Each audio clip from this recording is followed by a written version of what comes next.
እኔ በነበር በስደቱ አዝነው ነበረ እንደ እናቱ አልሆነም እንጂ ለምኞት የእግሩን ትቢያ በያዝኩት ያንቺ ልጅ ትሁት እንጂ ነው ሰው ወዳጅ ያንቺ ልጅ ትሁት እንጂ ነው ሰው ወዳጅ ሰግደኪ ለደስታ አብስሪ ናዝሬት ሆይ ንጉሥሽ መጣ ያፀሐይ ከነዙፋኑ ምቹ አልጋው የግብፅን ጣዖት ጉድ ያረገው እሰይ ለኛ በደህና መጣ ያለም ዳኛ የመከሩ የእሱ ጠላቶች አፍረው ቀሩ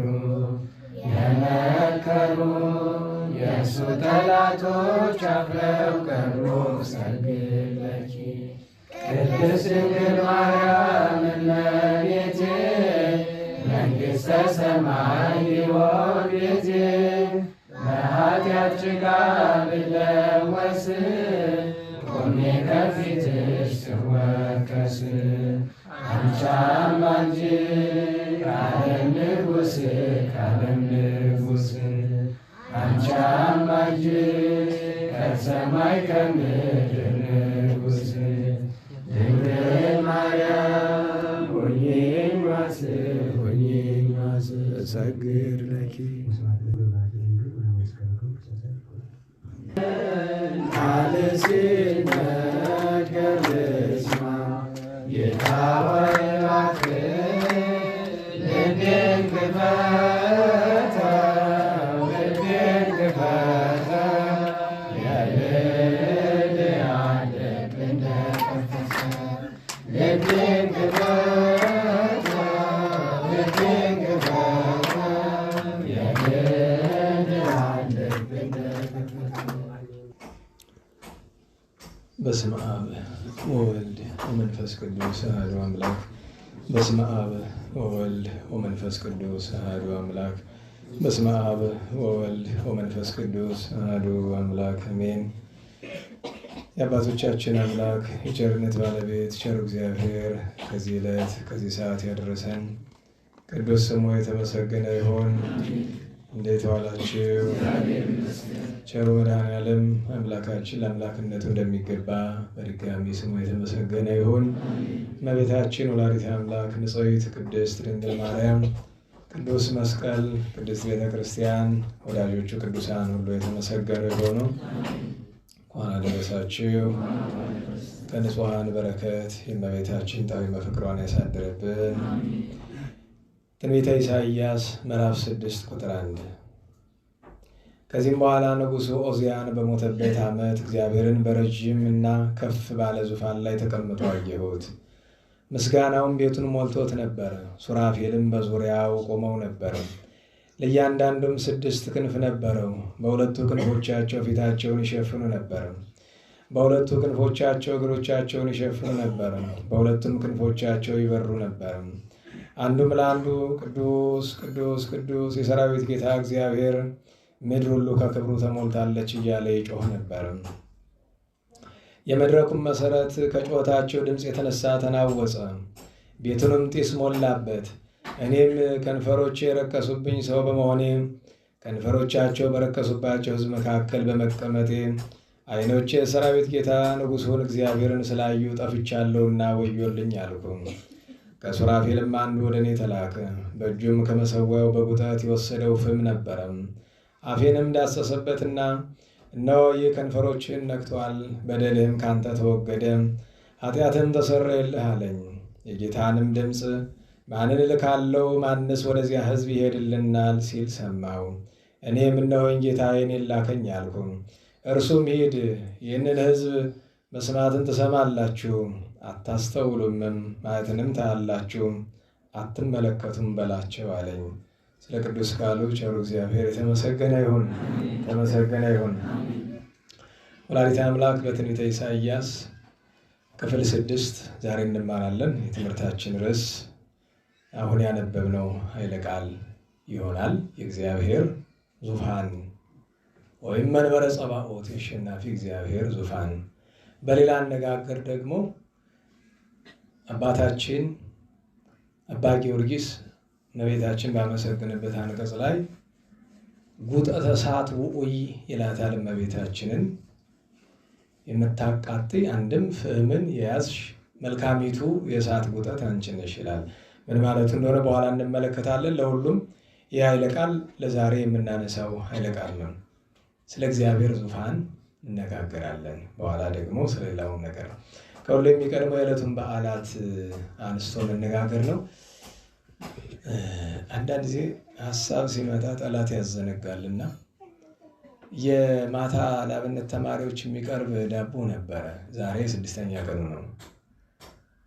እስቲ የሚደርሳል ከዚህ በኋላ የሚደርስ ከሆነ ፈልጉና እስቲ ለዛሬ አቀርቡ። ቢያንስ ቀጣዮቹን ቀናት እንሞክርም እና ይህንን ስራ ዘወትር የምትሰሩ ሰዎች ሞክሩት። ከተቻለ አንድ ሰው ያው ቼክ አድርግ እዚሁ ወጣ ብሎ ያ ልጅ የለም ደውልለትና ካለ ቢያንስ ለዕለት የሚሆነውን ለዛሬ የሚሆን ያክል ከዚያ በኋላ ቋሚውን በቁጥራቸው ልክ ለሕፃናቱም ለአዋቂዎቹም ማለት ነው። ያሰብኩት ጾሙ ሳይገባ ነው። ሲዘነጋ እሱ ብቻ አይደለም። የሚገርማችሁ ነገር እኔ በጣም በፍልሰታ ጊዜ ሰው ሁሉ የየራሱ የሚያደርገው ነገር ይኖረዋል አይደል? መቼም ትንሽ ነገር እና ዓመት ተጠብቆ የሚደረገውን ነገር አስዘንግቶ የግሉንም አዘንግቶ የማህበሩንም አዘንግቶ ይዘልቀዋል።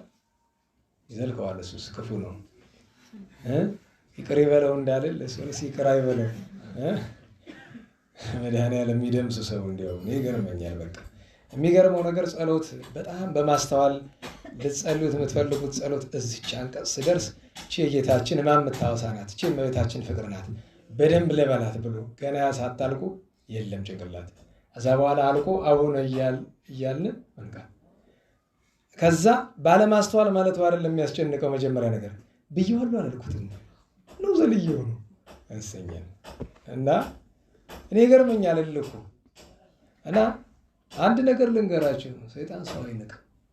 በጣም አይንቅም ማለት ያከብራል አይደለም። ደካማውን ብርቱውን አይለቅም። ስለዚህ በግድህ ብርቱ መሆን ነው የሚሻል። እና አላችሁ ለምሳሌ ጉልበተኛ ባለበት መንደር ላይ የሚያዋጣ በጉልበተኛ መንደር ምስኪን በሆን ይሻለኛል ነው የሚሻለ ወይስ እንደነሱ ብትጎለብት አይሻልም? ተከብረህ ትኖራለህ አይደል? በቃ ለጠላትም እንደዛ ነው። እና ለጸላይ ስናያት መበርታት ነው። እና እንደዚያ ነው። መድኃኒዓለም ይማረን። ዛሬ እናታችን ተወዳጇ ቅድስት ማርያም መግደላዊት ናት። በእውነቱ እስከ ግማሹ ቀን ጥሩ ቀን ነበረ፣ ግማሹ ቀን በኋላ ጥሩ አልነበረም። የሚገርመው ነገር አንዳንዴ ቢቀርብኝ የምትሉት ነገር አለ። ስለ ቅድስት ማርያም መግደላዊት በቤተክርስቲያናችን የምናውቀው ትምህርት አለ። ግን እስካሁን ድረስ ፈልጌ ያላገኘሁት ነገር የት ነው ያረፈችው? እንዴት ነው ያረፈችው?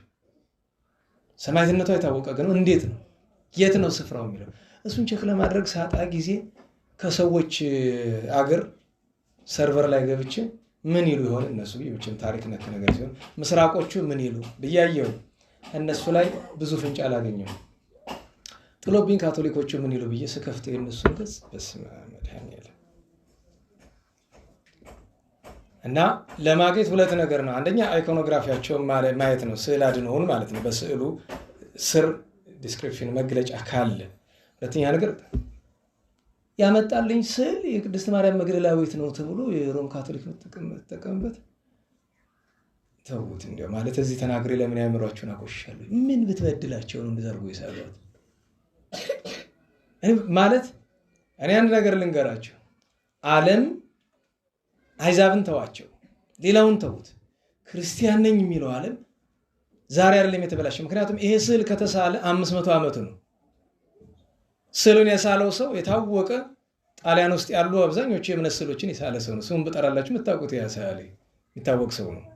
የጌታችንን የመጨረሻ ወራት ብሎ የጌታችን የተበላሸ ስዕል የሳለው ሰው ማለት ነው። ታውቃላችሁ? ያንን ስዕል ሲስል የሰው ፎቶ እያየን ሰው እያየን ገበያ ምናምን ይወጣል። የሆነ ሰው ያህል ይሄ ማቴዎስን ይመስላል፣ ይሄ ማርቆስን ይመስላል እያለ ነው። የሚያሳዝነው ነገር ስዕሉን ስለ ሲጨርስ ሁለት ስዕል ተመሳሰለበት፣ የጌታና ይሁዳ ማለት ነው።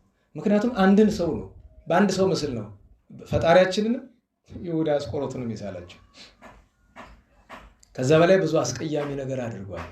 በነገራችሁ ላይ ሄዳችሁ ስትመለከቱ ቤተክርስቲያን ውስጥ እንደዚህ ጡቷ ያወጣ ሴት ምናምን አለ የምታዩት፣ በጣም ነው የሚያሳዝን የሚያስቀይም። እና እሱ ብቻ አይደለም፣ ታች ዲስክሪፕሽኑ ላይ ስገባ ሌላ ነገር ደግሞ ተጽፏል። በስመ አብ አማት ቢወሉ አልወጣልኝ ምን አቀለለኝ ቢቀርብ አንዳንድ ጊዜ አቃላችሁ ተጨማሪ እስካሁን ድረስ የምነግራችሁ ቢበቃስ ምን አዲስ ዕውቀት አስፈልገኝ? ከዛ ቆሻሻ ስፍራ ምን ላረግ ገባሁኝ? ያውን በጾሙ እኔ እኮ መንፈሳዊ ገጽ ነው ብዬ እና በጣም እና የኢትዮጵያ ኦርቶዶክስ ተዋሕዶ ቤተክርስቲያንን እነዛ ካቶሊኮቹ ፕሮቴስታንት የወደቁበት ቆሻሻ ውስጥ ለመጣል አይደል ዛሬ እየሮጥን ያለ ነው። እዛ ነው እየደረስን። በነገራችን ላይ ስርዓተ ቤተክርስቲያን የማይጨንቀን ለቅዱሳን ክብር የማንጠነቀቅ ቅዱሳንን አፋችን እንዳመጣ የምናደርግ በዚህ ዘመን የምታዩት በሙሉ እንደዛ ነው። ትንሽ ነው የቀረን። ግን የሚገርማችሁ ነገር የዛሬ ወር ነው 2 ወር አካባቢ በጣም የሚያሳዝን አንድ ዜና ሰማሁ እና ለዚህ ይሆናል እላለሁኝ አንዳንድ ቀን በሆነ ስፍራ እዚህ ስፍራ አላችሁ በሆነ ስፍራ አባቶች ብዙ ጊዜ ሰብሰብ ብሎ መኖርን አይመርጡም። እነዚህኞቹ በተለይ ከሰው የማይገናኙት ማለት ናቸው። እና ያንን የሚያውቅ ሰው አለ እነሱ ጋር የሚሄድና እዛ ሄዶ የሉም ምን ነው ብሎ ሲጠይቅ የሉም ወደፊትም አይኖሩም የሚል ነገር ተቀብሎ መጣ። ምክንያቱም ሁሉም አርፈዋል። ለምን ሲባል በጊዜያቸው አይደለም። በቃ አንዳንድ ጊዜ ዝም ብዬ አስታውሳለሁ የንታን ታሪክ ሊቃውንትን ያኔ መጽሐፋቸው የተመረቀ ጊዜ ሃይማኖተ አበው ከደብረ ሊባኖስ ተልከው የመጡ አንድ አባት ከእንታ መንክር የቀረውን ዕድሜ ለእሱ አይስጦት ብሎ ቢመርቁ ሁሉ አሜን ብሎ አጨበጨበ። ወጥተው አልቅሰው ሊሞቱ እና ደነገጥ። በለጊዜው አልገባኝም። ምን በድላችሁ ነው ምን አረጋችሁ ነው በዚህ ዘመን ዕድሜ የምትለምኑልኝ ብሎ ያሉት ነገር ሁሉ ጊዜ ግርም ይለኛል እስከዛሬ ድረስ። እና ጊዜ እዚህ ዓለም ላይ እንጃ እስከ መቼ እንዴት እንደምንቆይ አላውቅም። ሁላችንም በፈቃድ እግዚአብሔር ነው የምንኖረው። መቼ የሚያኖር ዕድሜ የሚሰጥ እና ዝም ያስቢ። ምክንያቱም ያስቀያሚ ነገር እዛ ቦታ ያለው በነገራችን ሌላ አስገራሚ ነገር ቅዱስ ጊዮርጊስን ታውቃላችሁ አይደል? ሊቀ ሰማዕታት የሮም ቫቲካን ተረት ነው ብላ የቅዱስ ጊዮርጊስን ታሪክ አስወጥታ እንደጣለች ታውቃላችሁ?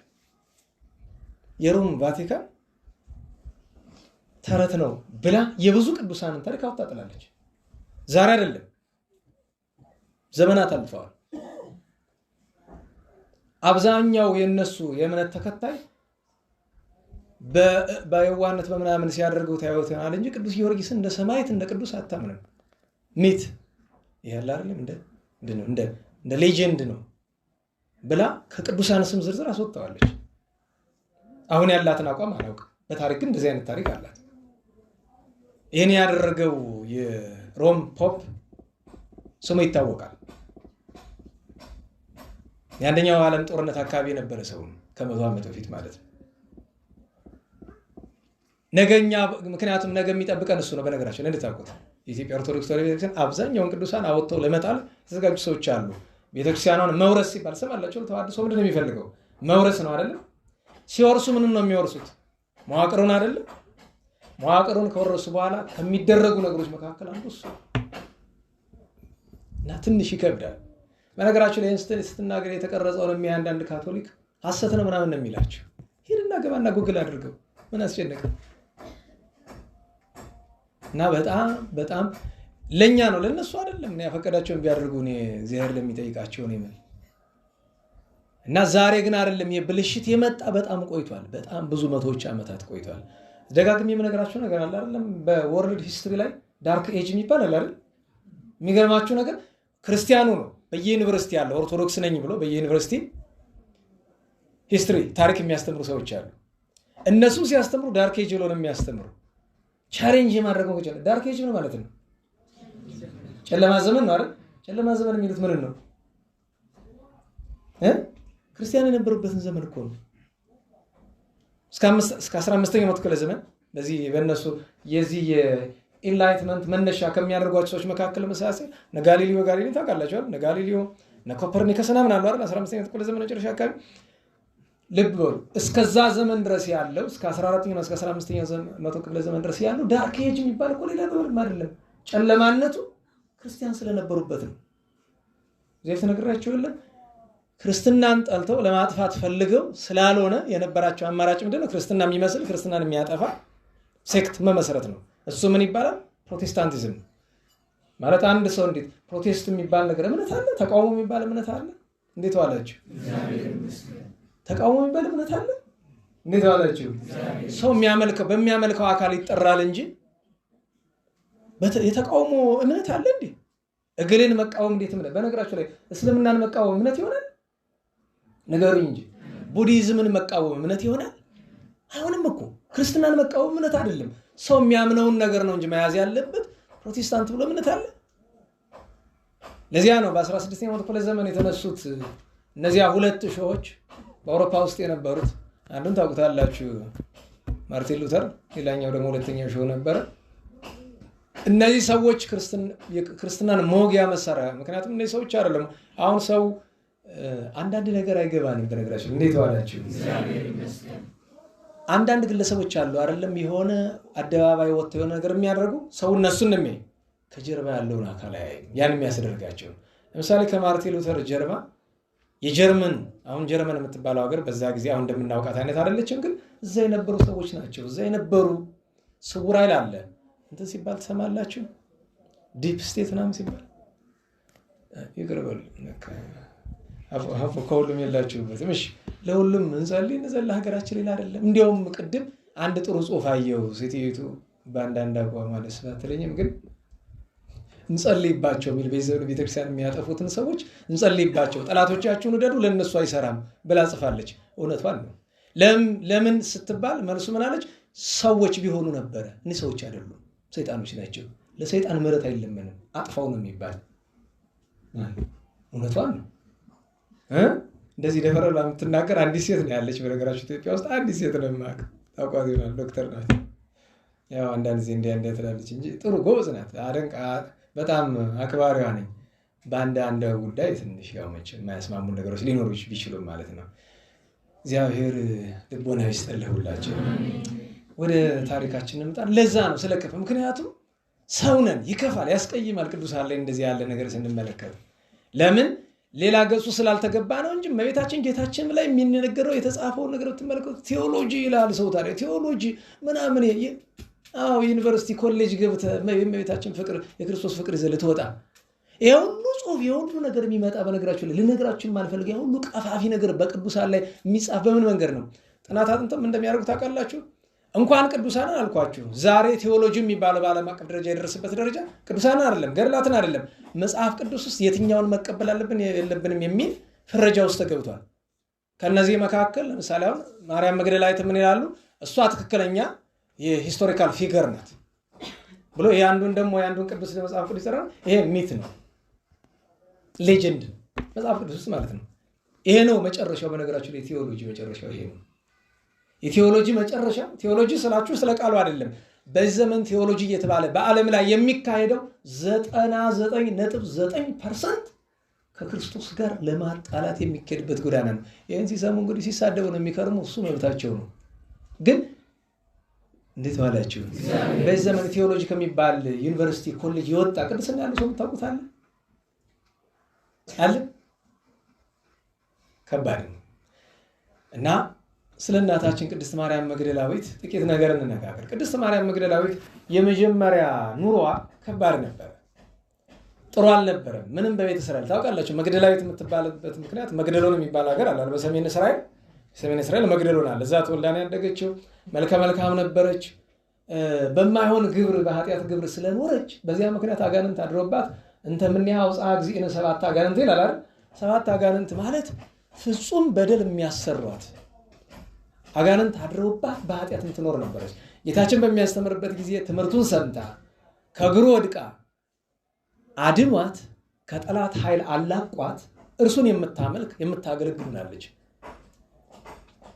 ከሐዋርያት መካከል ለአለቅነት ጴጥሮስ፣ ለጌታችን ፍቅር ዮሐንስ ለየት ያሉ እንደሆኑ ከቅዱሳት አንስት መካከል ደግሞ ማርያም መግደላዊት ለየት ያለች ነበረች። 3 ዓመት ከ3 ወር ተማረች፣ አገለገለች። በየስፍራው ስሟ ተጠቅሷል። ጌታ የተሰቀለ ጊዜ ወይ ቀውመ ኀበ መስቀሉ ተብሎ ስማቸው ከተጠቀሱ ከእመቤታችን ጋር አንዷ ቅድስት ማርያም መግደላዊት ናት። በአራቱም ወንጌላውያን ተጠቅሳለች። በአራቱም ወንጌላውያን ስሟ ተጠርቷል። እናታችን ቅድስት ማርያም መግደላዊት ጌታ ሲሰቀል ነበረች። ሲቀብሩት ሂዳ ተመለከተች ዮሴፍ ኒቆዲሞስ እያለቀሰች። ኋላ በቅዱስ ዮሐንስ ወንጌል ምዕራፍ 20 ላይ የምንመለከተው ሁልጊዜ ትንሣኤ በደረሰ ጊዜ ለረጅም ቀናት በተደጋጋሚ የሚሰማል አይደለም? ወበእሑድ ሰንበት መጽአት ማርያም መግደላዊት ሀበ መቃብር በጽብሐ በመቃብር እንዘ አዲሁ ጽልመት ወረከበት እብነ እቱተ በመቃብር ወሮፀት ወበጽሐት ሀበ ስምዖን ጴጥሮስ ወትቤሎሙ ንስብሖ ለእግዚእ ውስተ መቃብር ወኢያእምር ሀበ ወሰድዎ።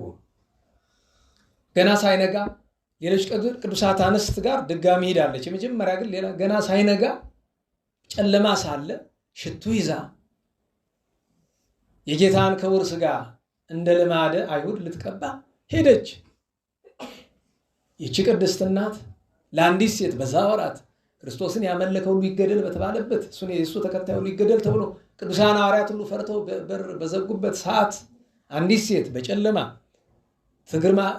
ትግርምተ አይሁድ ይባላል አይደለም? የአይሁድ ግርማ መፈራት፣ የጨለማው ክብደት፣ በዚያ የነበሩ 4 አለቃ ጦር መቃብር የሚጠብቁት ኃይለኝነት ሳያስፈራት የመጣው ይምጣ ብላ ሄደች። ነገር ግን ደኛው ተፈንቅሎ አገኘችው። እየሮጠች ሄዳ ለሁለት ሐዋርያት ነገረች፣ ለዮሐንስና ለጴጥሮስ። አዩ። እነሱ አይተው ሥጋው እንደሌለ ነገረቻቸው። እውነት እንደሆነ አወቁ። ነገር ግን ተመልሰው ቤታቸው ሄዱ፣ ወደ ማረፊያቸው ሄዱ። ቅድስት ማርያም መግደላዊት ግን እዚያው ላይ ቆማ ታለቅስ ነበረ። ወንዘ ትበኪ ሐወፀት ውስተ መቃብር ወሬት ክልኤተ መላእክተ በጸዓድወ አልባስ በጸዓድወ አልባስም ይላል። ነጭ ለብሰው ብርሃን ተጎናጽፈው ሚካኤልና ገብርኤልን በራስጌና በግርጌ አየቻቸው። ብቃት ይለዋል ይሄ ነው። አየው መላእክትን ማየት ምን ትለዋለህ? ይሄን በቅዱሳን ማዕረግ ለቦ ይባላል። ምን አላችሁ? ልባዊ የሚል ማዕረግ አታውቁም? ጽማዊ አለ አይደል? ቀጥሎ ልባዊ ነው። መላእክትን ከማየት ያደርሳል። ታዲያ እንድታውቁት ልባዊና ንጻሬ መላእክት ልዩነታቸው ምንድን ነው? ልባዊም መልአክ ከማየት ያደርሳል። ንጻሬ መላእክትን መላእክት ከማየት ነው። ግን በልባዊ ስናይ አይተን ምናልባት መልአክ መሆኑን ላንለየው እንችላለን። አሁን እሷ መልአክ መሆናቸውን አላወቀችም። ከማየት ደርሳለች፣ ከማስተዋል ደርሳለች። አንዳንድ ጊዜ ደግሞ መልአክ መሆናቸውን እንለያለን። ለምን እንደመጡ እነማን እንደሆኑ አለኝ። ከንጻሬ መላእክት የደረሱት ግን መላእክት በየንግዳቸው እያንዳንዳቸው ማን ምን እንደሆነ ለምን ተግባር እንደተላኩ ያውቋቸዋል።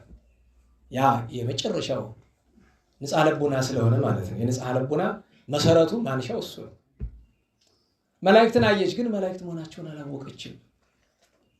ኦብሲቶ ምን ትያበክየኪ አንቺ ሴት ምንድነው የሚያስለቅስሽ? ወመነታ አስሲ ማንን ፈለገሽ ነው አሏት። ያው የተለመደ ቃሏን ነው።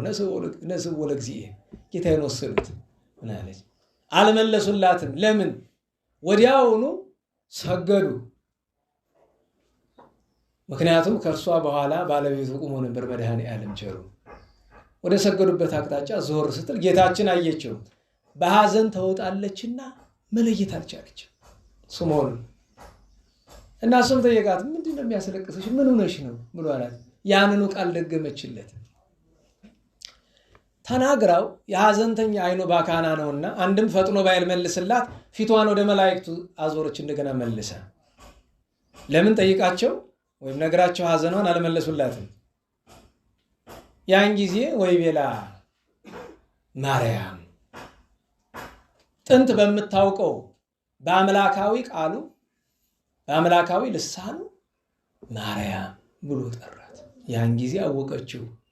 ወተመይጠት ወትቤሎ ረቡኒ ዘወር ብላ መምህር ሆይ አለችው። ምን አላት? ይትልክፍኒ ሄዳ ከናፍቆት የተነሳ እግሩን ልትስትል ሰግዳ ይትልክፍኒ አትንኪኝ፣ አንድም አትቸኩይ፣ ገና ነኝ፣ አሁን አይደለም ማድረግ አዲ ያረጉ ባነቱ በዚህ ይታወቃል። አትቸኩይ። ሁለተኛ ነገር ልብሽ እንደተጠራጠረ ነው። እነሳለሁ ብዬሽ የኔን ቃል ከማመን ይልቅ አይሁድ ሰረቁ ያሉትን ይዘሽ ሰረቁት ብለሻልና ገና ነሽ፣ ልብሽ በእምነት ሙሉ አልሆነም። ስለዚህ ትልክፍኒ ለምን? ያላመነ ሰው ስጋውን ደሙን መቀበል አይችልምና አይደለም። ቅዳሴ ማርያም ላይ ሰምታችሁ ከሆነ ኦ ድንግል መፍሬት ለእንተ ይትበላ ወመንቅት ለእንተ ይሰተይ ብሎ ኦ ህብስት እንተ ምኔኪ ለለ ይበሉ እምኔሁ በአሚን ዘይሁ ሕይወት ወመድኃኒተ። ከዛ ቀጥሎ ለለ ይበልዑ እምኔሁ በኢአሚን ምን አለ? ጽምኡቱ ዘይትሄይክ እብን አድማስ ኃያል አይደል የሚለው። ኋላ ግን ለደሙ ጠቅሶ ዘያሰክር ወያተነትን ወያወድቅልና ወይስክ ኃጢአት ይንት ድገት ኃጢአት። አያችሁ፣ የማያምን ሰው ስጋውን ደግሞ መቀበል የለበትም። ክርስቶስ እግዚአብሔር መሆኑን እርሱ አምላክ ወልደ አምላክ መሆኑን የባሕርይ አምላክ መሆኑን እግዚአብሔርም ሰውም አምላክም ሰውም መሆኑን የማያምን ሰው ለምን እግዚአብሔር ብቻ ነው ብሎ ቢል እግዚአብሔር ስጋና ደም የለውም። ሰው ብቻ ነው ብሎ ቢል ደግሞ የሰው ስጋ መብላት ኃጢአት ነው፣ ነውር ነው፣ አረመኔነት ነው። ስለዚህ ነፍስ የተለየው መለኮት የተዋሃደው ቅዱስ ስጋ ክቡር ደም ነው የምንቀበለው። ሶስተኛና የመጨረሻው ግን የጌታችንን ስጋ መንካት ስልጣነ ካህናት ነውና ክህነት የሌላት ስለሆነች ይትልክፍኒ አላት። ደሳል ከዚያ በኋላ ለሐዋርያት ሂጂና ምስክርነት ንገሪያቸው፣ እንደዚህ በያቸው፣ ደስ ይበላችሁ፣ ከዚህ በኋላ ትንሣኤን ታያላችሁ። አርግ ሀበ አቡየ ወአቡክሙ ወሀበ አምላኬ ወአምላክክሙ፣ ወደ አባቴ ወደ አባታችሁ፣ ወደ አምላኬ ወደ አምላካችሁ። ይህን ይዞ መናፍቅ ሁሉ ይታወቃል አይደለም? መምህራን ምን ይላሉ? ወደ አባታችን ወደ አምላካችን አላለም። ድንበር አበጅቷል። ወደ አባቴ አለ። ለእርሱ እግዚአብሔር አባትነቱ እንዴት ነው? የባሕሪ አባቱ ነው። ለእኛሳ የጸጋ ነው። ሀበ አምላኬ አለ። የተዋህደው ስጋ ቅድመ ተዋሂዶ ማን የፈጠረው? እግዚአብሔር አብ፣ እግዚአብሔር ወልድ፣ እግዚአብሔር መንፈስ ቅዱስ። ስለዚህ ቅድመ ተዋሂዶ ስለፈጠረው አምላኬ አለ። አባቶቻችን ምን አሉ? ለአጽድቆተ ትስብእት ነው። ጌታችን ሲነሳ ስጋውን ትቶት አልተነሳም። ለናላችሁ ስጋውን በተዋሂዶ ነው አይደለም? አዎ፣ ለአጽድቆተ ትስብእት ነው። እንዲያ ብሏል። ፈጥና ሄዳ የምስራች ነገረቻቸው። ደስ ይበላችሁ ተነስቷል አለቻቸው። ከዚያ እንዴት ብለው መጠራጠር ሲጀምሩ ጌታችን መጥቶ ምን አላቸው? ሰላም ለክሙ፣ ቸራላችሁ፣ አስታረቅኳችሁ ብሎ የምስራችሁን ነገራቸው።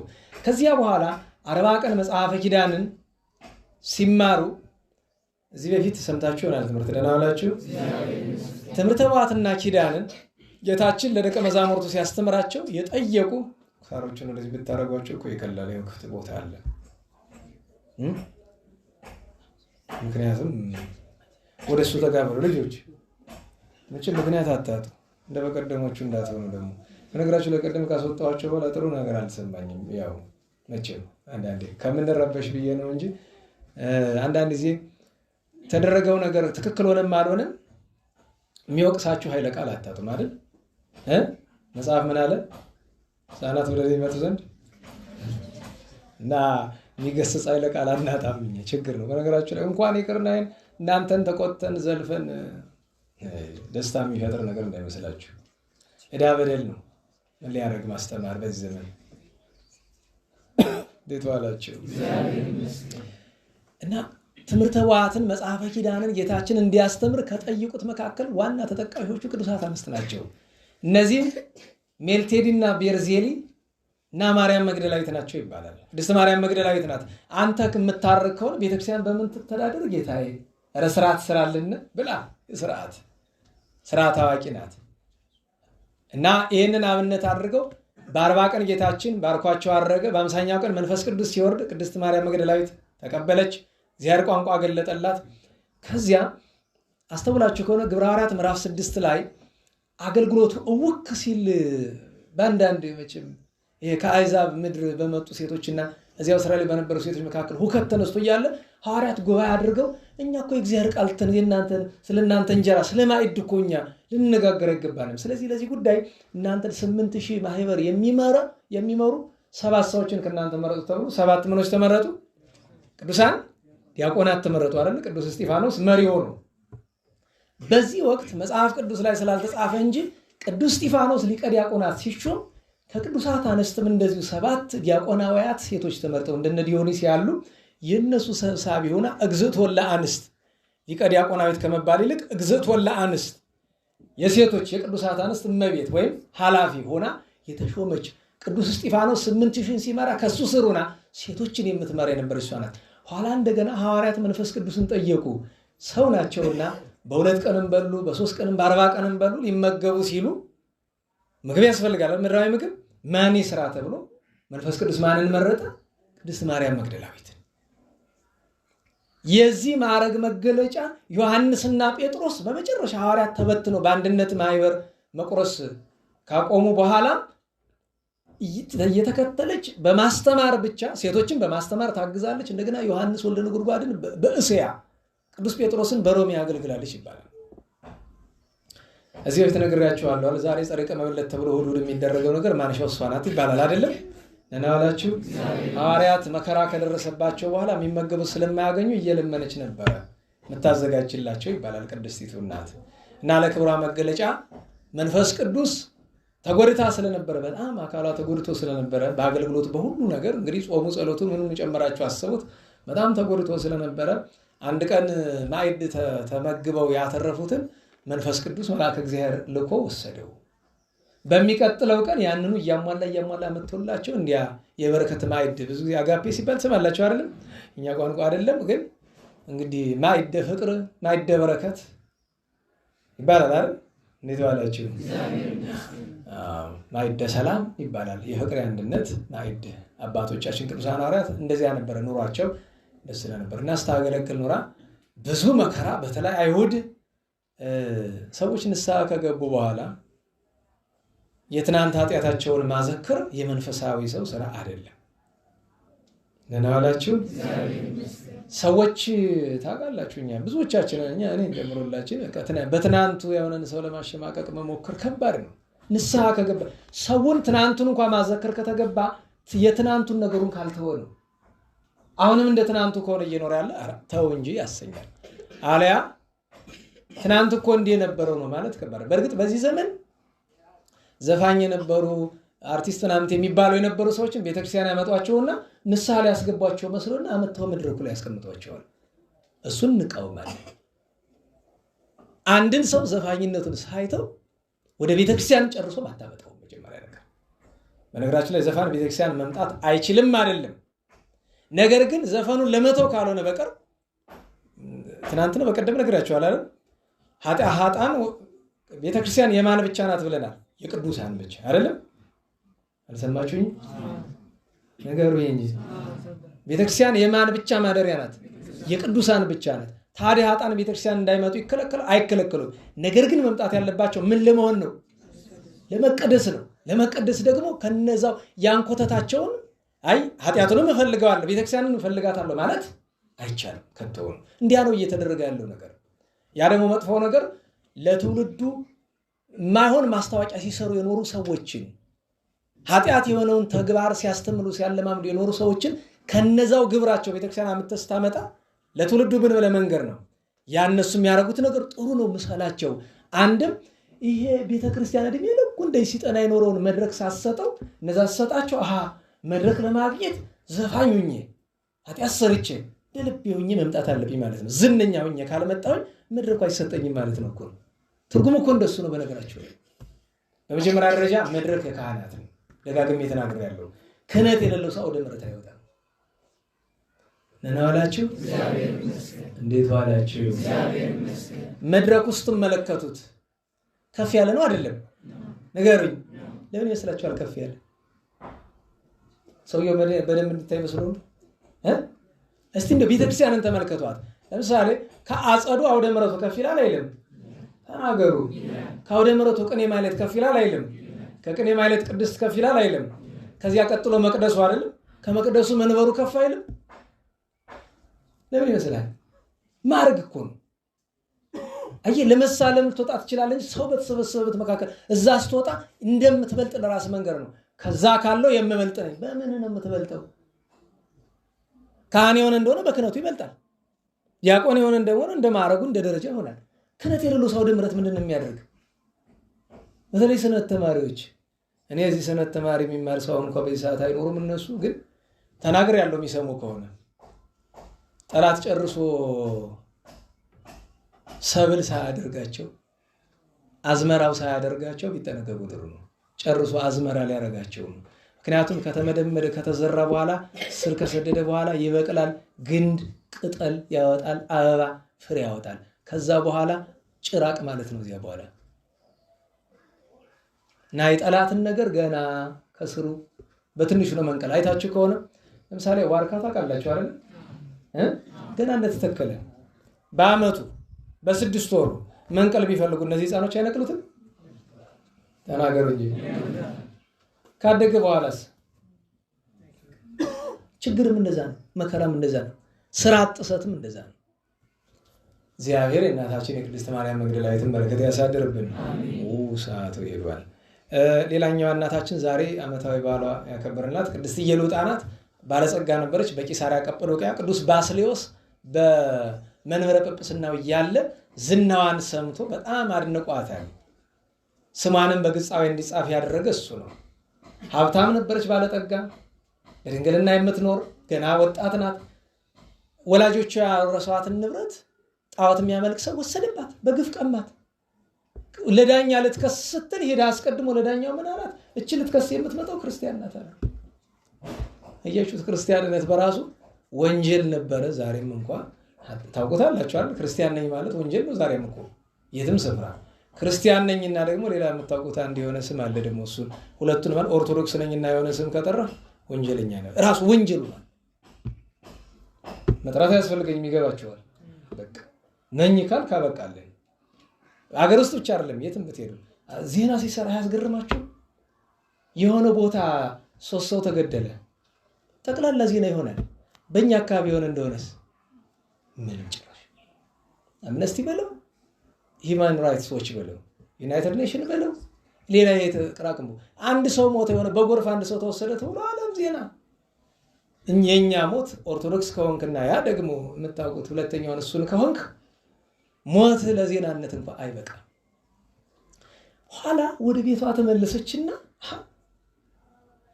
ክርስቲያን መሆኔ ነው ወንጀሉ።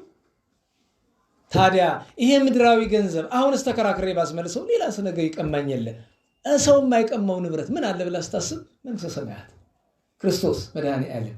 በቃ ሄደችና ከዳኛው ፊት ቀርባ ምን ፈለግሽ አላት። ክርስቲያን ነኝ አለችው። መደበቅ ምናምን የለም ነው። እሳት አስነድዶ እሳት ውስጥ ነው የጣላት። በዚያ ነው ሰማዕትነት የተቀበለች። ቅዱስ ባስልዮስ ገድሏን ጽፎ በግጻዊ አካቶ ያው ዛሬ ድረስ እንድናውቃት አድርጓል። ቅድስት ኢየሉጣ ሁለተኛይቱ ኢየሉጣ እሷ ናት። ከዚያችኛይቱ ኢየሉጣ በ50 ዓመት ምናምን አካባቢ ተዘገያለች በሰማዕትነት። የ50 ዓመት ልዩነት ነው። ቅድስት ኢየሉጣ የቂርቆስ እናትና ችኛይቱ ኢየሉጣ ዘቂሳርያ የ50 ዓመት ነው ቢበዛ ልዩነታቸው። እግዚአብሔር በረከቷን ያሳድርብን። ታላቁ አባ ሲኖዳን ያገለገለ የገነዘ የቀበረ አቡነ ሲኖዳ ከክርስቶስ ከመድኃኒታችን ጋር ሲያወራ የዓይን ምስክር የነበረ ታላቁ አባ ዊጻ የደብረ አባ ሲኖዳ ሁለተኛው አበምኔት። እንደገና ዛሬ እመቤታችን በመውደድ የምናውቀው ምናኔ መንግስት ኢትዮጵያዊ ጻድቅ አቡነ ኢዮስያስ ዓመታዊ ባላቸው። ኢዮስያስ ማለት የአፄ አምደ ጽዮን ልጅ ናቸው። ንጉሱ አምደ ጽዮን በአንድ ጎኑ ከቅዱሳን ጋር በአንዳንድ ነገር ተጣልቶ የማይሆን ነገር ውስጥ ገብቶ ነበረ። ግን ደግሞ ለእመቤታችን ለእግዚአብሔር ደግሞ ፍቅር ነበረው። የሚገርማችሁ ነገር ታውቃላችሁ አይደል? በአፄ አምደ ጽዮን ዘመነ መንግስት ኢትዮጵያ ከፍ ያለ ገናናነት ላይ ነበረች። ምክንያቱም ጫፉ ምን ነበረ? የኢትዮጵያ ምስራቃዊ ግዛት ህንድ ውቅያኖስ ነበረ። ሞቃዲሾ አታውቁም? አዎ፣ ያን ስም ያገኘችበት ወቅት ነው። የዛን ጊዜ እመቤታችን የድንግል ማርያም ቤተክርስቲያን ሁሉ ሰርቶባት ነበረ። መድኃኒት ነበረ። ይሄ በተለይ ምስራቁን የኢትዮጵያ ክፍል እስከታች እስከ ደቡቡ ድረስ ውርስ አድርጎት የነበረውን ወደ 13ቱ ሱልጣኔት ታግሎ የገታቸው እሱ ነው። ምክንያቱም የዛጉዌ ሥርወ መንግስት የነገስታቱ ቅድስና እንዳለ ሆኖ ሀገሪቱ ግን በዙሪያ በሙሉ በአሕዛብ ተወራ።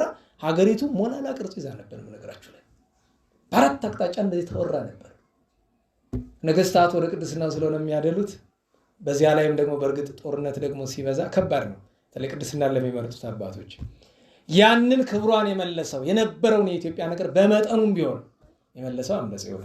ይሄ ሰው ሚስቱ ጽዮን ሞገሳ ትባላለች።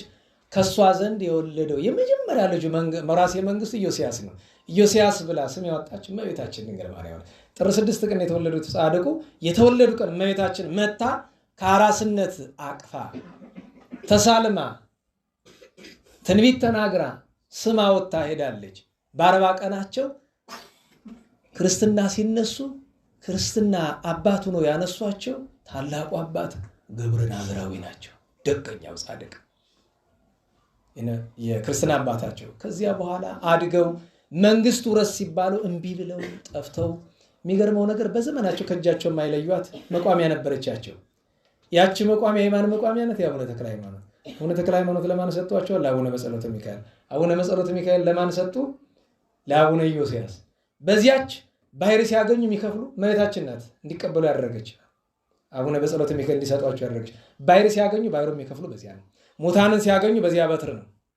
መስቀል አላት ከላይዋ ላይ በትሯና በዚያ የሚያስነሱ የነበረ። እመቤታችን በጣም ስለሚወዱ ቅዱሳን መላእክት ሲያገኟቸው ሰላምታቸው እንደዚህ ነው። የእመቤታችን የአምላክ እናት ወዳጅ እንዴት አለን የሚሏቸው። ጌታ ራሱ አንድ ቀን ወርዶ ሲነጋገራቸው የእናቴ ወዳጅ እንዴት ነህ ብሎ አላቸው ይባላል። የእናቴ ወዳጅ እመቤታችን ጋር ልዩ ፍቅር ነበራቸው። ትግራይ ደብረ ስብሐት ለጎምት የሚባል ገዳም እንዳላቸው ይታወቃል። ደገኛው ቅዱስ ዛሬ እረፍታቸው ነው።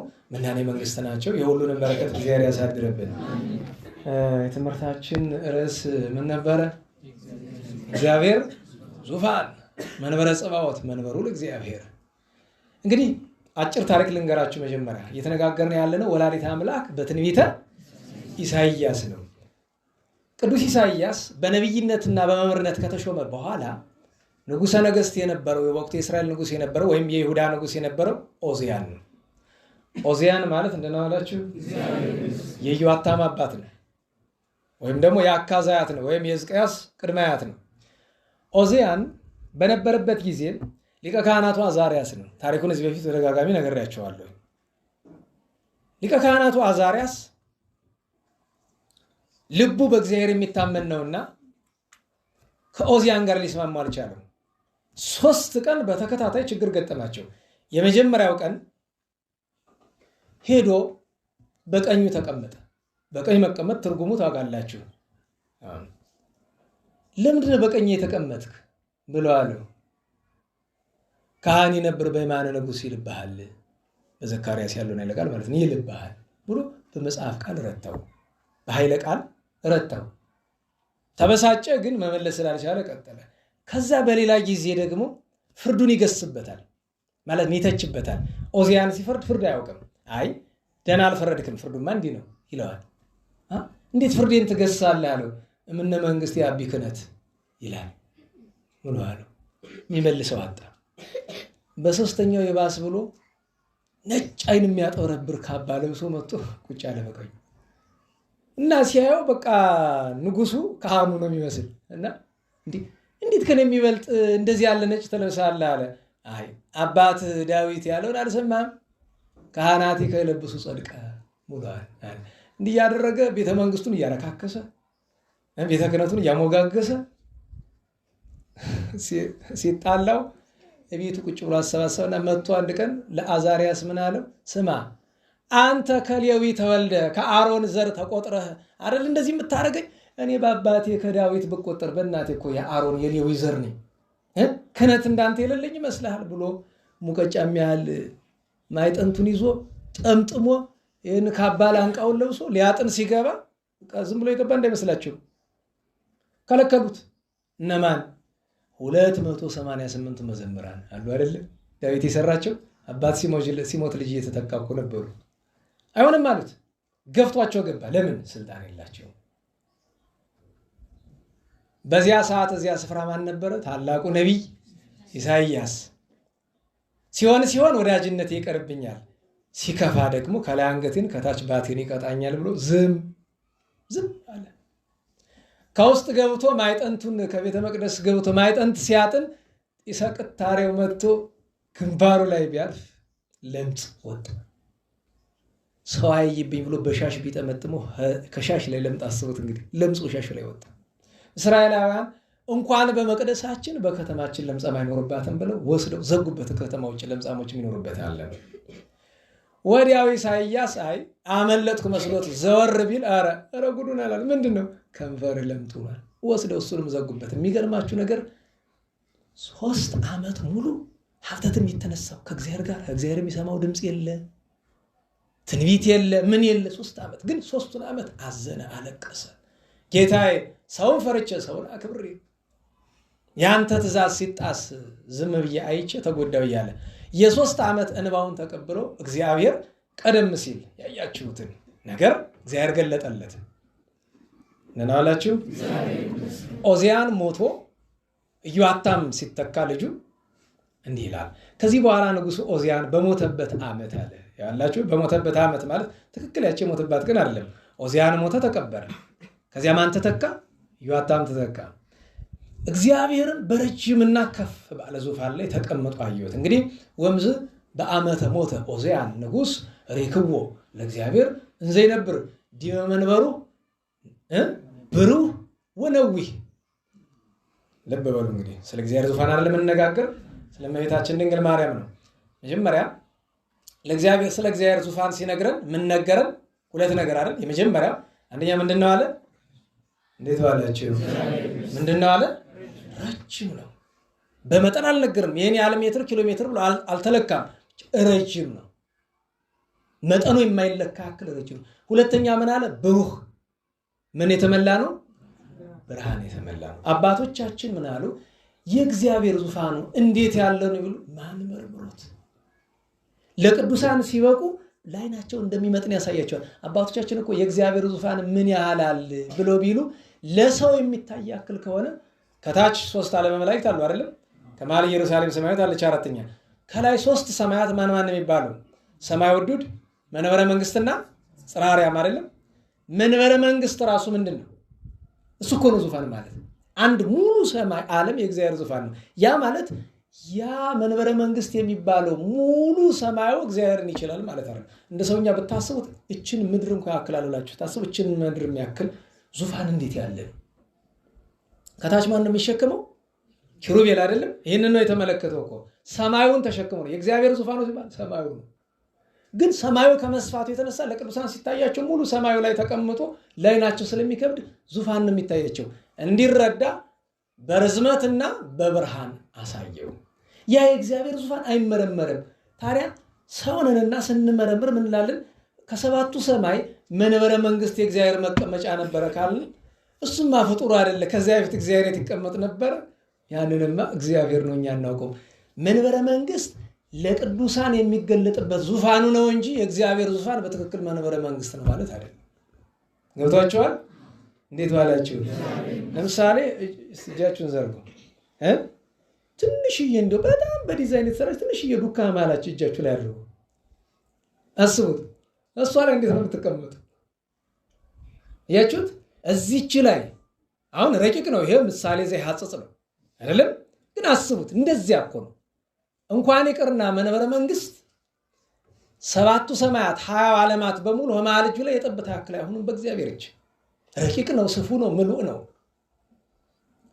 ታዲያ ያንም ያክል ኃያል ገናና አምላክ ለምንድን ነው መንበረ መንግስት ዙፋን ለመጀመሪያ ዙፋን ለምን አሻው? እግዚአብሔር መቀመጫ ይፈልጋል። እንዴት ዋላችሁ? ሰው ነው አይደል? ወንበር የሚያስፈልግ ለምንድን ነው? ስለሚደክመን አይደለም? ነገር ግን ለንጉስ የሆነ እንደሆነ ወንበርነቱ ከድካም ይልቅ ለምንድን ነው የሚያስፈልግ? የክብሩ መገለጫ። አየው። ስለዚህ ዙፋኑ የተፈለገ ለምንድን ነው? የክብሩ መገለጫ። ታዲያ የክብሩ መገለጫ ሲሆን በነገራችሁ ላይ ንጉሱን የሚያከብረው ወንበሩ ነው ወይስ ወንበሩ ነው ንጉሱን የሚያከብረው? እንዴት ዋላችሁ? ንጉሱ ነው ወንበሩን የሚያከብረው ወይስ ወንበሩ ነው ንጉሱን የሚያከብረው? ንጉሱ ነው። ምክንያቱም ወንበሩን ተራ ሰው ተቀመጠበት ተራ ወንበር ነው። በወርቅ ብትለብጠው ማን ያከብረዋል? ሰው ባይሆን ወርቋን ፈላልጦ ቢወስድ ይወዳል እንጂ የንጉስ ዙፋን ግን ወርቆ እንኳን ቢገኝ አራ ጌቶች ምን ነው እንደሚያዩን አናውቅም ተብሎ ይፈራል። አክባሪው ንጉሱ ነው። ስለዚህ አባቶቻችን ብለዋል፣ ኪሩቤል ተሸከሙት ማለት የኪሩቤልን ክብር መናገር ነው። ምን ያህል እንዳከበራቸው መናገር ነው። ወደ እመቤታችን ስንመጣ የእግዚአብሔር አማናዊ ዙፋኑ መንበረ መንግስት አይደለም። የእግዚአብሔር ወልድ ያለ ቅዱሳን የሚገለጥበት ነው። ሰማዩን አክብሮታል። ኪሩቤልን በዚያ አክብሮበታል። አማናዊ ዙፋኑ እመቤታችን ድንግል ማርያም ናት። ያውም 9 ወር ከ5 ቀን በማህፀኗ ውስጥ አድሮ በተዋሂዶ ተሸክማው። ኪሩቤልን እናስባለን። እንዴት ባላችሁ? ኪሩቤል ተሸክመው እያለ ምን አለ? በሁለት ክንፋቸው ምን ሸፈኑ? ንገሩኝ እንጂ። ኧረ በሞቴ እመቤታችን ሸፍና ነበረ። በሁለት ክንፋቸው ምናቸውን ጋረዱ? እግራቸውን። አስቡት። እንዲያ ያክል ኪሩቤል ሱራፌል የሚፈሩትን የሚያመሰግኑትን በማህፀኗ 9 ወር ከ5 ቀን የተሸከመችው እመቤታችን ክብሯን ማን መናገር? ምን ቋንቋ፣ ምን አንደበት፣ ምን ልሳን መናገር ይችላል? ነቢዩ ግን የእግዚአብሔርን ዙፋን ምንድን ነው አለ? ረጅም ነው አለ። ረጅም ነው። ረጅምነቱ እስከ ሰማይ። አባቶቻችን ለምን ተርጉመውታል? አንደኛ እመቤታችንን ማርያም ስንል ከትርጉሞቹ አንዱ ማርያም፣ አርያም ማለት ልዑል ማለት ነው አይደል? ማርያም ማለት ምን ማለት ነው? ልዕልት፣ ገናና መሆኗን፣ ልዕልት መሆኗን፣ ከፍጥረት ሁሉ ከፍ ያለች፣ ከሰው ብቻ አይደለም ከመላእክትም ከሰማያትም ከፍ ያለች መሆኗን መንገር ነው። ልዕልናዋን መንገር ነው። ረጅም አንድም ረጅም ነገር ከላይ ላለ ቅርብ ነው አይደለም? ንገሩኝ። ለእግዚአብሔር ቅርበቷን አማላጅነቷን መንገር ነው። ሌላ ምን ነገረን? ብርሃን አይደል? ብሩህ ብሎታል። እመቤታችን ድንግል ማርያምን እመ ምንድን ነው የምንላት? እመ ብርሃን፣ ብርሃናዊት እናት፣ የብርሃን መቅደስ። አስቀድሞ እኮ እመቤታችንን ምሳሌነቷን በስነ ፍጥረት በኢየሩሳሌም ሰማያዊት መካከል ላይ ማንን አድርጓል? በቅዳሴ ማርያም ሀዳፊ ነው ስላለው ታቦት ዘዶር። ዘዶር ማለት ነው ዘብርሃን፣ ታቦት ዘብርሃን፣ የብርሃን ታቦት ናት እመቤታችን። ታቦት ማለት ማደሪያ ማለት አይደለም? የእግዚአብሔር ዙፋን እና ያ ዙፋን እመቤታችን ናት። ታዲያ ያ ዙፋን በዙሪያው ማን ነበሩ? 4ቱ ካህናተ ሰማይ። እንደገና ማን ተሸክመውታል? ኪሩቤል። አታደንቁም? በሰማይ ኪሩቤል የተሸከሙትን እግዚአብሔር ወልድን 40 እንስሳ እመቤታችን ሰው ሲሆን በዘኮንኪ ላይ አለ አይደለም? ነና አላችሁ ዘኮንኪ ላይ ያመጣው አላለም? ወደ መናተ ብርሃን ወሩኪ ሊቃነ መላእክት ወሰራዊተ መላእክት ወደሱኪ አይደል?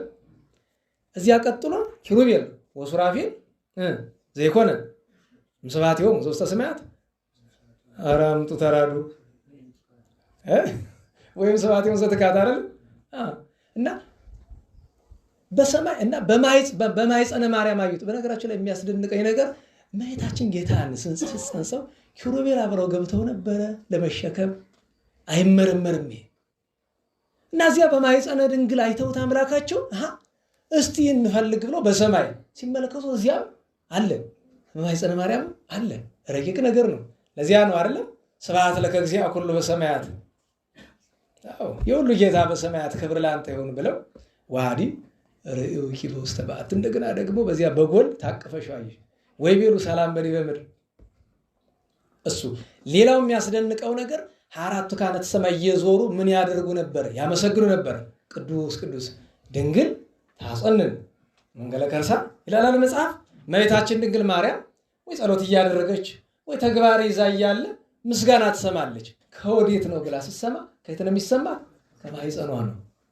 ታጸንን መንገለ ከርሳ ወደ ሆዷ ወደ ማኅፀኗ ሰንበል ብላ የሱራፌል የካህናተ ሰማይ ምስጋና መንበረ እግዚአብሔር ናትና ምስጋናውን ትሰማ ነበር። ምስጋናውን እመቤታችን ድንግል ማርያም ካህናተ ሰማይ ከዚያ አደገው ምን ይላል?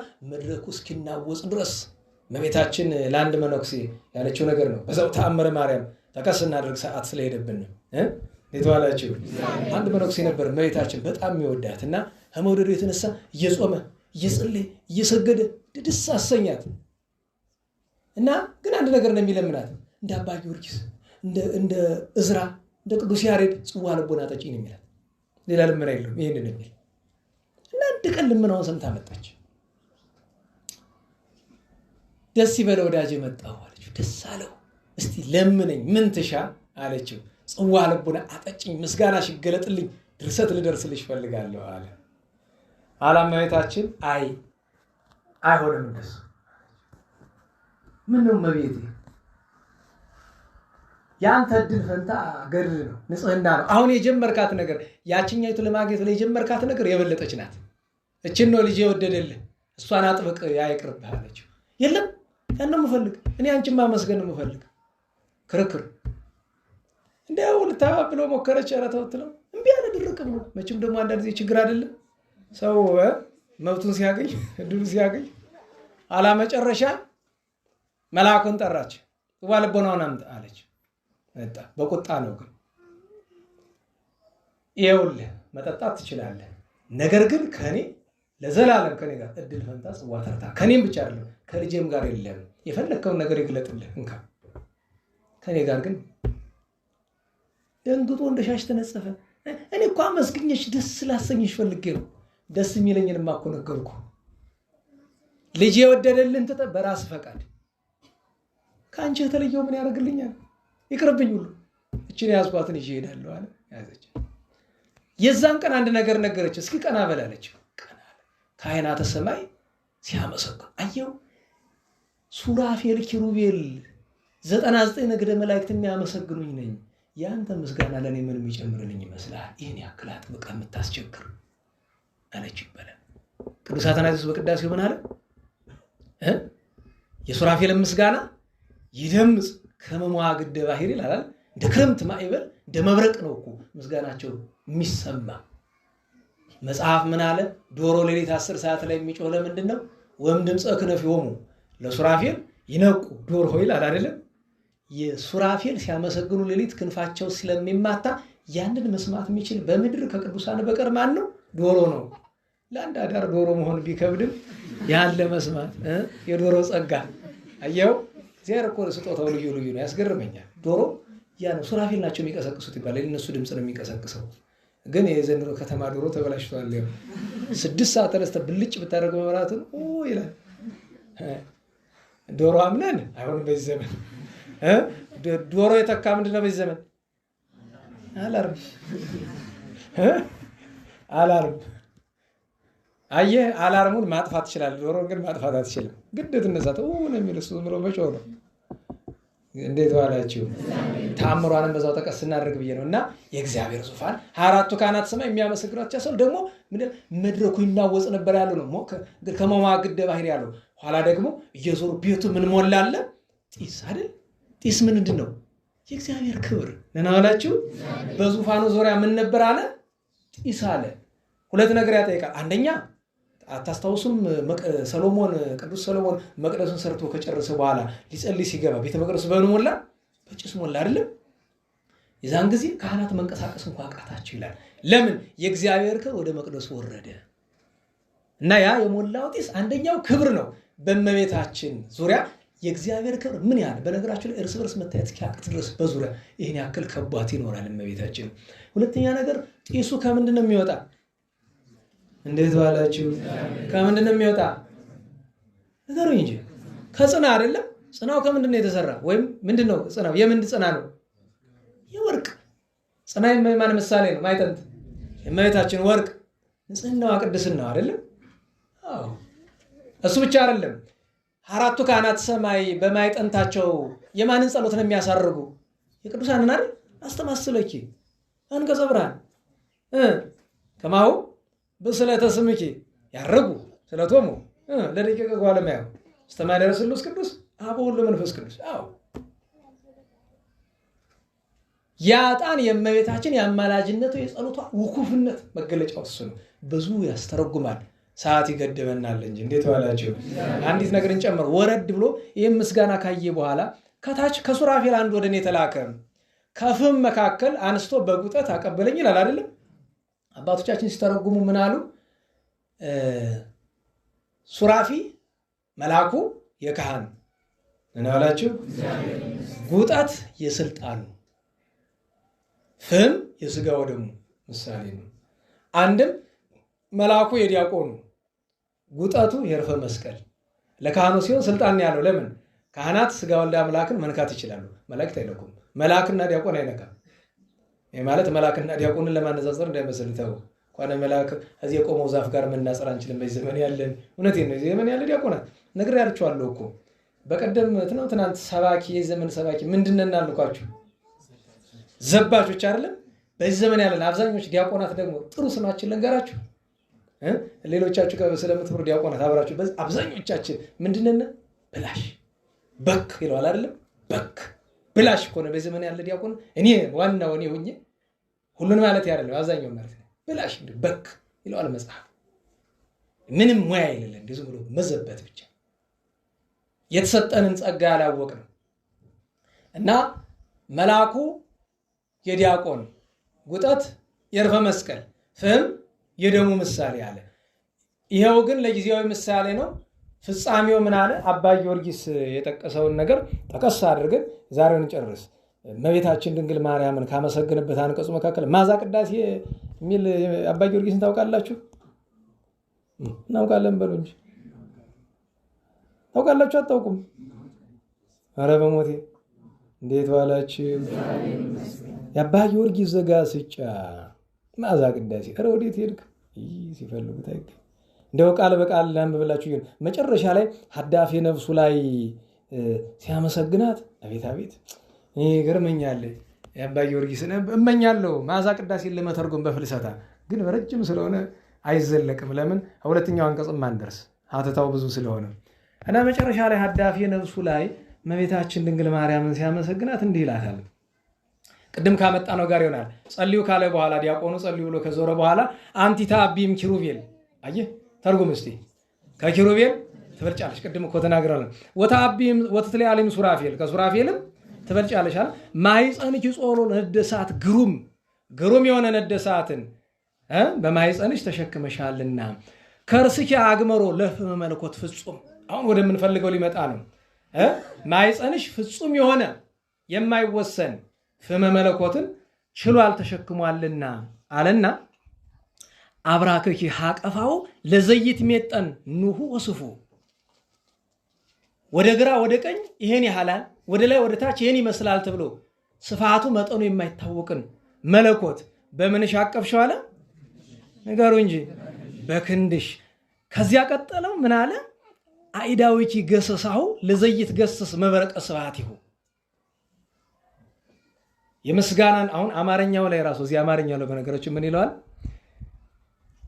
ስፋቱ ርዝመቱ የማይመጠን በመጠን ሕፃን ታቀፍሽው ይማል የማይዳሰስ የጌትነቱ ባህሪ መብረቅ የሆነ እርሱን ጣቶችሽ ዳሰሱት። ለዚያ እኮ ነው አይዳዊኪ ገሰሳው ለዘይት ገሰስ መብረቀ ስብሐት ያለና አጻብእኪችን የፈለኳት ተመሰላ በጉጠተ እሳት ውኡይ በዘቦቱ ተመጠወ ነቢይ ፈመቁርባን መስዋዕ ሰማይ ነናላችሁ። ጣቶችሽ ማንን መሰሉ አለ? ጌታን የታቀፈችበት እጇ ጣቷን በምን መሰለው? በዚያ በሰማይ ኢሳይያስ ባየው ጉጠተ እሳት ማንም ደፍሮ ሊነካው የማይችለውን እሳት እሷ በእጇ ስለያዘችው በከንፈሯ ስለሳመችው በማህፀኗ 9 ወር ከ5 ቀን ስለተሸከመችው በጀርባ 3 ዓመት ከመንፈቅ ስላዘለችው እንዲህ አላት። ታዲያ እንዲህ ብሎ ሲለምናት ይቆይ ያመሰግናትና አሁን ለመተርጎም ጊዜው አይደለም፣ ግን ግዝግዙን የተወሰነ ላንበብላችሁ። ምን አለ? ለዝንቱ ስርኔ አንቲ ገራይቱ ወለዝንቱ ደም አንቲ አዘግቱ ለዝንቱ ህብስት አንቲ መሶቡ ወለዝንቱ ጽዋ አንቲ ገይቦ ለዝንቱ ባህሪ አንቲ አስከሬኑ ወለዝንቱ ወርቅ አንቲ መካኑ አለና ይሄን አሁን አልተረጉምላችሁም። እመቤታችን ድንግል ማርያም ዞሮ ዞሮ አምላክን የያዘችበትን መያዝ ያመሳሰል። ለምሳሌ ለዝንቱ ስርናይ አንቲ ገራይቱ አለ። ለዚህ ስርናይ ለዚህ መስዋዕት ገራይቱ ገራይተ ሰሎስ ስለሌለ አማርኛው ስለሚከብድ ነው። አሁን ገራይት ብሎ ምን እንበለው በአማርኛ አንዳንድ ጊዜ ቸግራል። ግዝ ብትማሩ ምን ወደ ለዛ ነው። ዝም ብሎ ግዙን ተቀስ አድርገው ነው እናልፋለን። ለአማርኛው አንጨነቅም ነበር። አሁን ምክንያቱም አይምሯችን ጭንቅላታችን ላይ ለምሳሌ ሀዳሲው ጣይዋ የሚለው የወድሳዩ የወድስዋ ላይ ተመልከቱት። አማርኛው ላይ ይተረጉማል ያው ነው አይደለም። ወደ አማርኛው ቢመጣ አይረዳንማ። ጊዜ ያልተማረ ምስጢር ያልተነቀቀ ሰው እመቤታችን ለምንድነው በሆነች እንስሳ ወይ በጊደር ወይ በዚያ የሚመስላት ለምንድነው ግራ እንዳንጋባ ነው በግዙ ትርጉም ያለፉት።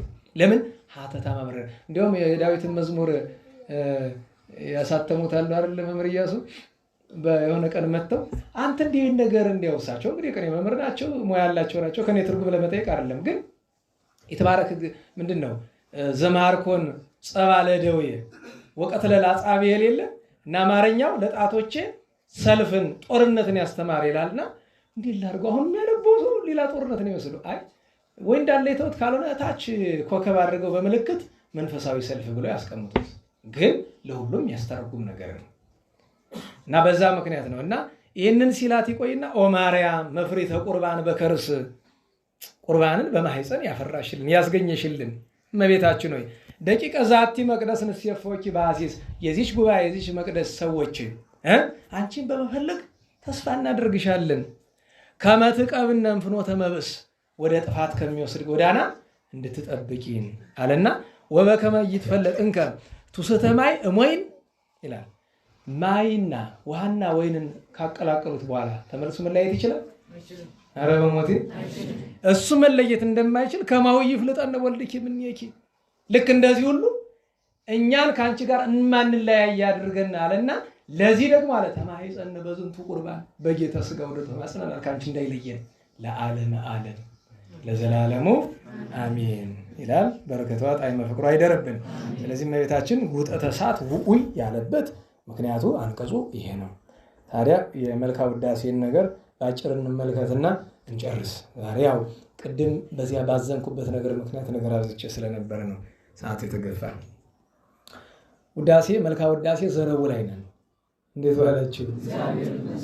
እያነበብኩ ልተርጉም ሰዓት ስለሌለ ሁሉ ሰራዊተ ሰማያት በእንቲአኪ ይብሉ በሰማይ ያሉ ሰራዊተ መላእክት ሁሉ ስላንቺ እንዲህ ይላሉ።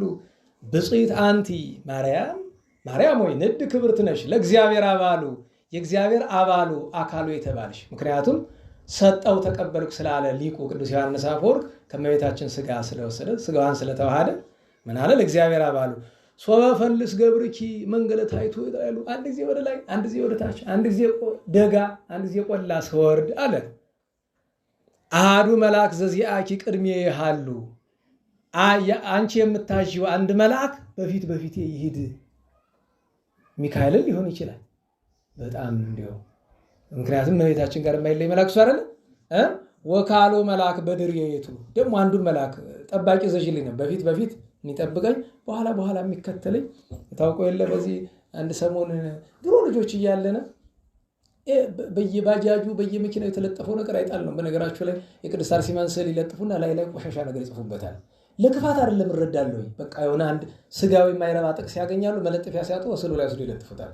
እዚህ በፊት ነግራቸዋለሁ። የቅድስት አርሴማ እናታችን ስዕል ፉርጎ ነው የሚባል የመኪና ታች ጭቃ መጥረጊያው እሱ ላይ ለጥፈውት ሁሉ አይቻለሁ። የሚገርማችሁ ነገር ምን ያህል አይምሯችን እንደቆሽ። በነገራችሁ ላይ ይሄ እኮ ቅንነት አይደለም ድንቁርና ነው።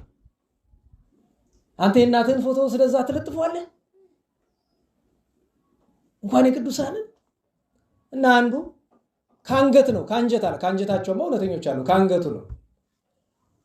ሚካኤል ተከተለኝ ብሎ መኪና ላይ ለጠፈ። ተገለበጠ መኪና። አይ ሚካኤል አልሰራም ብሎ ገብርኤል ተከተለኝ ተገለበጠ። በሶስተኛው ሩፋኤል ነው እንደዚያ ተገለበጠ። በአራተኛው ማንም እንዳይከተለኝ ብሎ ተገለበጠ። ተገልብጦ ሳይሞት ይቀራል።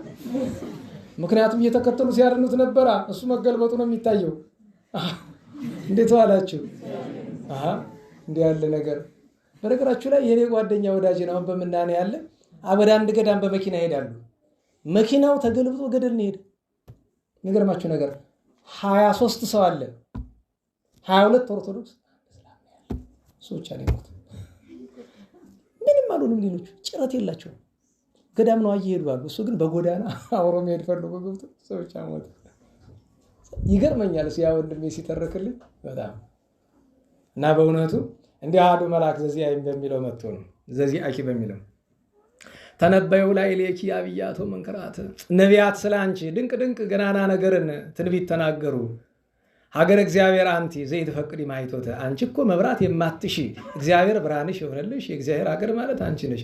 ማርያም አብርሂ እንዲያማ ከሆነ እመቤቴ ነፍሰ ዚአየ እውርተ ነፍሴ አይነ ስውሩን አለች ታውራለችና እባክሽ የኔን ነፍስ አብሪልኝ ከመራይ መንገለ ጽድቅ እንተ ተመረ ፍኖተ ወደ መንግሥተ ሰማያት መርታ የምታገባውን ጎዳና እንድረዳ እስመ ፍኖትኪ ያበው ገነተ ያንቺ ጎዳና ወደ ገነት ታደርሳለችና አንቲ ዘበአማን ደመና ክርስቶስ አምላክ ክርስቶስ መድኃኔዓለም ያደረብሽ አማናዊት ደመና ኤልያስ ደመና ኖህ አንቺ ነሽ።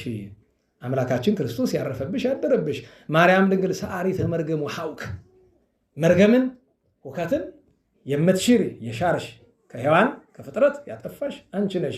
ይወድሱኪ ኪሩቤል እንዘ ይሰግዱ በበረክ አርባዕቱ እንስሳ በርከክ ብለው ያመሰግኑሻል። ገብርኤልን የዜናዊ ገብርኤል እንጂ የምስራች ነጋሩ ፍሱሐ ገጽ መልአክ ደስ የሚያሰኘው መልአክ ይእምሃኪ በጽባው ሰርክ ጥንት ብቻ ነው ዛሬም በነግ በሰርክ እየሰገደ ያመሰግንሻል ይላል። ሰግድልሻል። ረከብኪ ጸጋ አለ። ጸጋን አገኘሽ ማለት የእመቤታችን የተሰጣት ጸጋ ምንድን ነው? ወላዲተ አምላክነት። መንፈስ ቅዱስ አደረ ላዕሌኪ መንፈስ ቅዱስ አደረብሽ። ዋለ ልዑል ጸለለኪ ኃይለ ልዑል ወልድ ጋረደሽ ማለት ከሦስቱ ግብራት ከለከለሽ።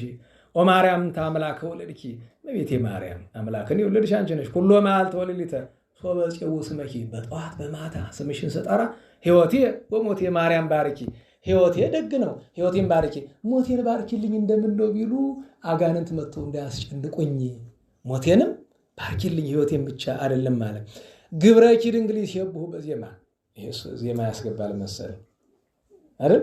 አመጣው እኮ ራሱ አይደል መስላችሁ? ግብረኪ ድንግል እስቲ እናዚህ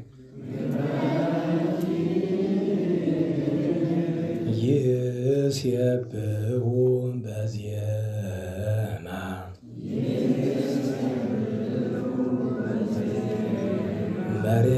መሬታውያን በምድር ወሰማያውያን በራማ ማርያም ድንግል ክልዕልተ ሞገስ ወግርማ ደቂቀ ቤትኪ ኢይሁክ መስቴማ በዲበ ትእዛዝ ዘይፈጥር ጻማ የአቢ ክብርኪ ክብረ መላእክ ዛርያም ወም ክብረ ጻድቃን ዘገዳም ማርያም ድንግል ማርያም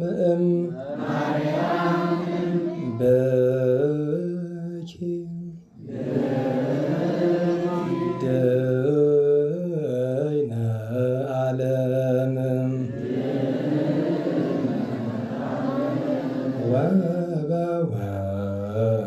ወበወልድኪ ኮነ ሰላም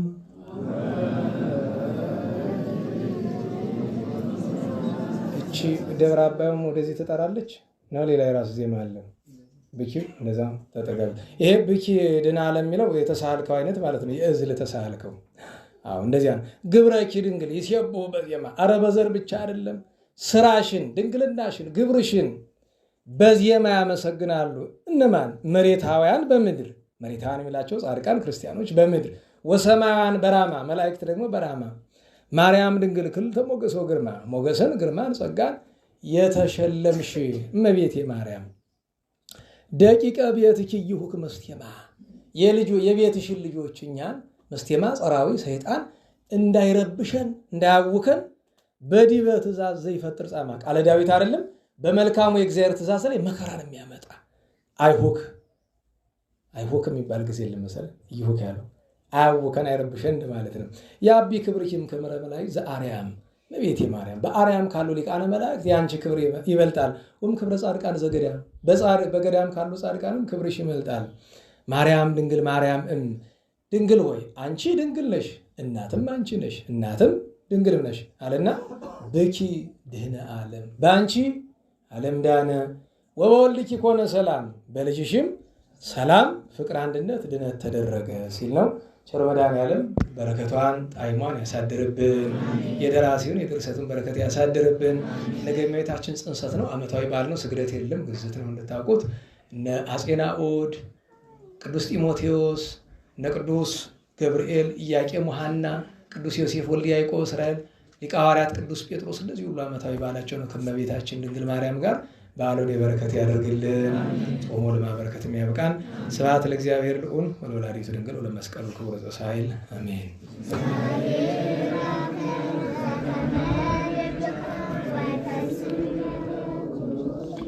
አሜን።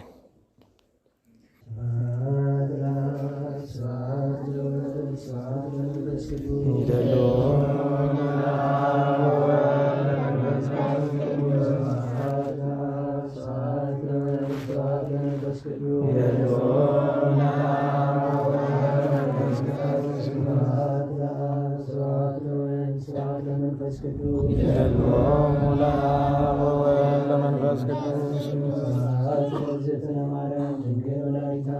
ይደልዋ ለእግዝእትነ ማርያም ድንግል ወላዲተ አምላክ ይደልዎ ለመስቀለ እግዚእነ ኢየሱስ ክርስቶስ አሜን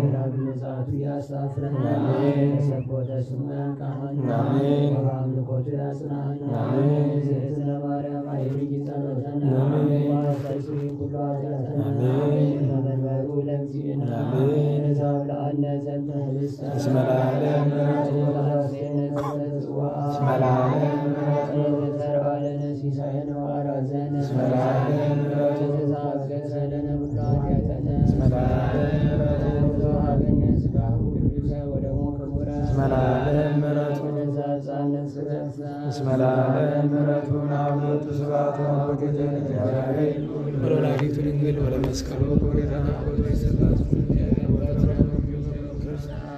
ስብሐት ለአብ ወወልድ ወመንፈስ ቅዱስ ይእዜኒ ወዘልፈኒ ወለዓለመ ዓለም አሜን።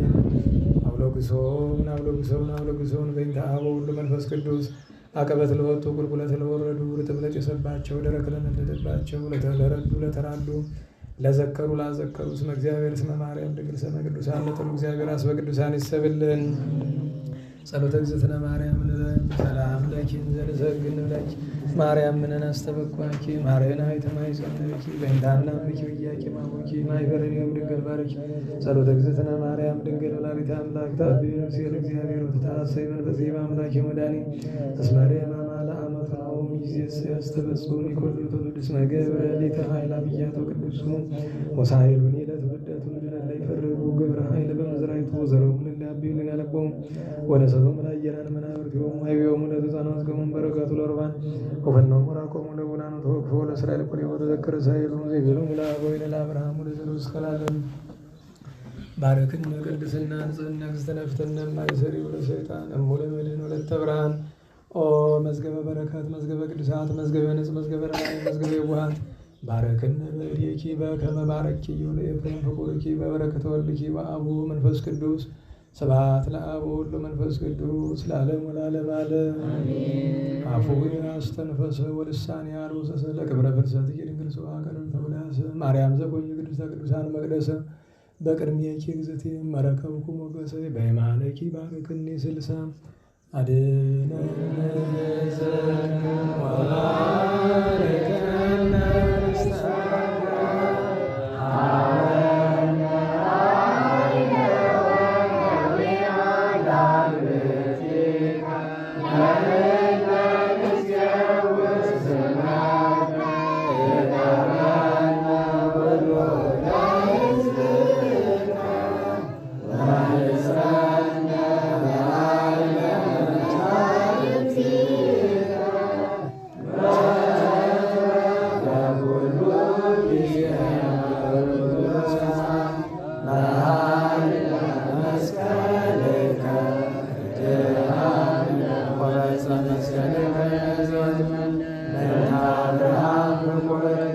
Amen.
ቸር መድኃኔዓለም ፈጣሪያችን በሰላም አስችለን በሰላም ያስፈጸመን ቅዱስ ስሙ የተመሰገነ ይሁን።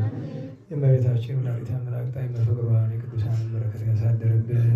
ከታዘዘ መቅሰፍት ከነደደ እሳት ከዕለት እኪት ከዘመነ መልሱት ከግራ ቁመት ያድነን።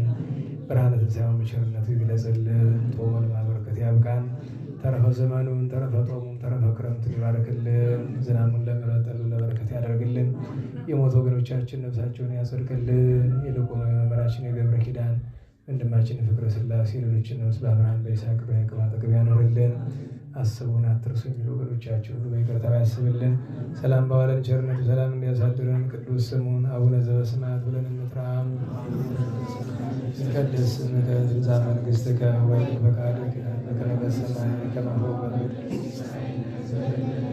ሀበነ ዮም ኅድግ ለነ አበሳነ ወጌጋየነ ከመ ንሕነኒ ንኅድግ ለዘአበሰ ለነ ኢታብአነ እግዚኦ አላ አድኅነነ ወባልሐነ ኩሉ እኩይ መዚአከ ይእቲ መንግሥት ኃይለ ስብሐት በሰላም ቅዱስ ገብርኤል መልአክ ወእግዝእትየ ማርያም ሰላም ለኪ ድንግል በኅሊናኪ ወድንግል እመእግዚአብሔር ጸባኦት ሰላም ለኪ ወርኅት አንቲ እምአንስት ወቡሩክ ፍሬ ከርሥኪ ተፈሥሒ ፍሥሕት ኦ ምልዕተ ጸጋ እግዚአብሔር ምስሌኪ ሰአሊ ወጸልዪ ለነ ምሕረተ ኢየሱስ ክርስቶስ ከመ ይስረይ ለነ ኃጣውኢነ ተማኅፀነ ብኪ።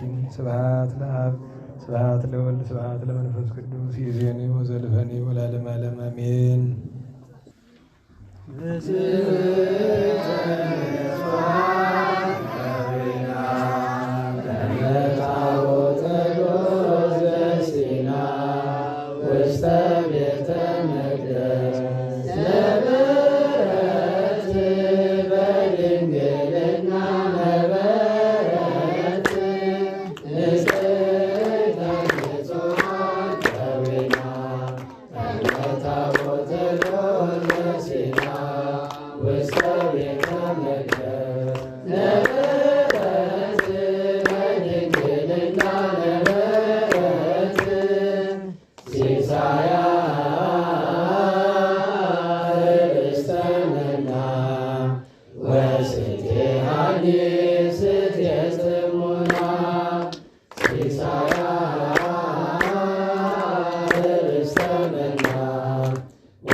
አሜን።